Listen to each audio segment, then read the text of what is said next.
ఇప్పుడు వాడు డాల్డాను పామాయిల్ కలిపారట, లేకపోతే కెమికల్స్ తో కూడింది. అసలు డాల్డా పామాయిల్ ఒకసారి ఇంట్లో లడ్డు మామూలుగా తయారు చేసుకుని చూడమనండి, ఎన్ని రోజులు ఉంటుందో చూద్దాం.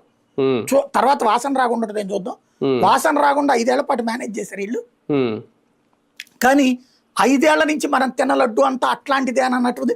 మనల్ని సైకలాజికల్ గా పేపర్లు టీవీల ద్వారా మానసికంగా సిద్ధం చేస్తున్నారు. తద్వారా మన దేవుడి మీద మనకి నమ్మకం లేకుండా చేస్తున్నారు. వెంకటేశ్వర స్వామి మీద అపారమైన నమ్మకం ఉన్నటువంటి భక్తుడికి కూడా ఏదో అన్యాయం జరిగిపోయింది. వెంకటేశ్వర స్వామికి అన్యాయం చేసి వాడు ఎట్ట బతుకుంటాడు నాకు తెలియకడుగుతా. దేవుడికి అన్యాయం చేస్తే, దేవుడి సమక్షంలో తప్పు చేస్తే వాడు ఎట్ట బతుకుంటాడు, వాడి కుటుంబం ఎట్ట బతుకుంటది, వాళ్ళు ఎట్ట బాగుంటారు. అట్ట బాగుంటే ఇంక దేవుడి మీద మన నమ్మకం ఏంటి? అది నాశనం చేస్తున్నారు వీళ్ళు. గురువారం వస్తే అక్కడ ఉన్నటువంటిది స్వామివారి నేత్ర దర్శనానికి సంబంధించినటువంటి అంశంలో ఆ రోజున చిన్నపాటి తప్పు చేస్తే ఏదో అయిపోతుందని చెప్పి వణికిపోతాడు అక్కడ వ్యాపారస్తుడు, వణికిపోతారు అక్కడ.